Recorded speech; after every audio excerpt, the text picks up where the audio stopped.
We use compassion as a tool in the garden because we do believe that it's one of these core things that everyone should kind of practice and know. When you have compassion on this very basic and small level for a plant, for the soil and the things living in the soil, automatically you'll have compassion for other bigger things. You'll have compassion in your social relationships. You'll have compassion in your work, whatever it is. It doesn't have to be farming.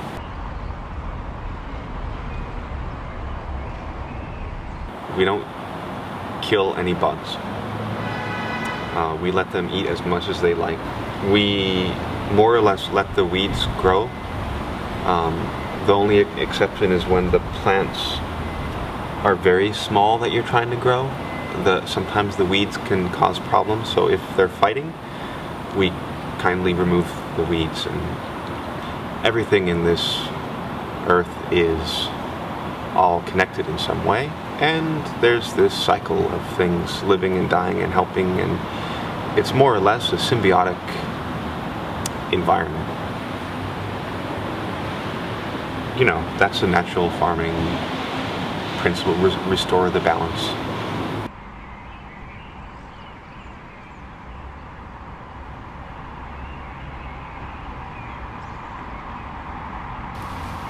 The idea of the opening project is to have this dinner where there's no food. It's grown to order, so to speak, and 5 or 6 weeks later we'll invite everyone back and serve them the dinner finally. And the idea is to connect people with the reality of how long it takes to grow their food, and what you can grow in season. We like to help people see the reality of things in different ways. We think that's what art is about. So we're working with food, and we're working with a garden here, and we want to interface with the community. We started off with this idea that there's millions and millions of life forms in a little chunk of soil this big. We have to acknowledge those life forms exist,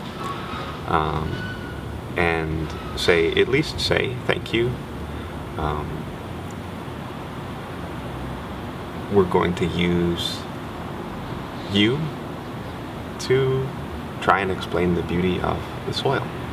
We took that same idea and worked with the plants and leaves and flowers to see what colors they would give us. How can we express these things? I really like flower cut making work, and I always thought, it's just so good and very simple and easy. I really want to share with more people. Very frankly, sometimes I felt so sorry about flowers because they are happy to live there. So I asked them, can you join my traveling? And I expect they accept.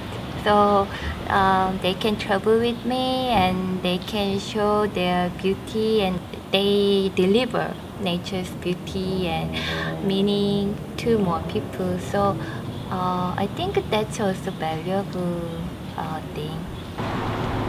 So we rely very heavily on our visual sense.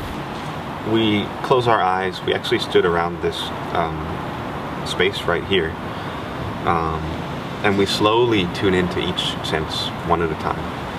At the end of that, we can open our eyes. And actually the experience of doing this, your perception of vision changes when you open your eyes again.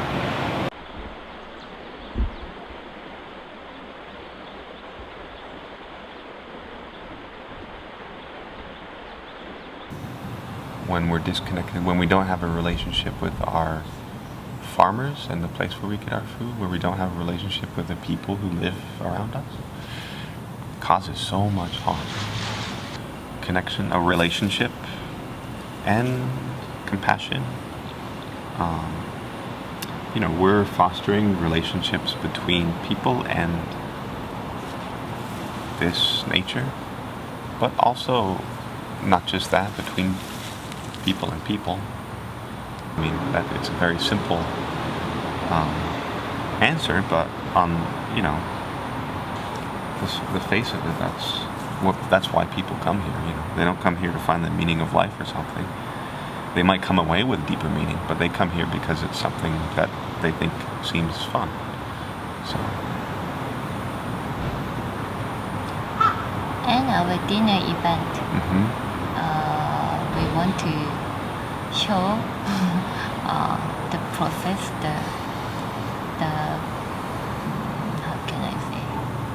The process of growing. Yeah. And relationship with our food. Yeah, now it's totally disconnected in the city. Or yeah, we just want to show, look at this, we are growing your food. And yeah, I think that's very good example. Yeah, that disconnection that Suhee is talking about has caused so much harm. You don't have a good relationship with the environment and with the people around you. Of course, things aren't going to work out very well. So we're, encouraging those relationships to happen, fostering communication between people, communication between the environment.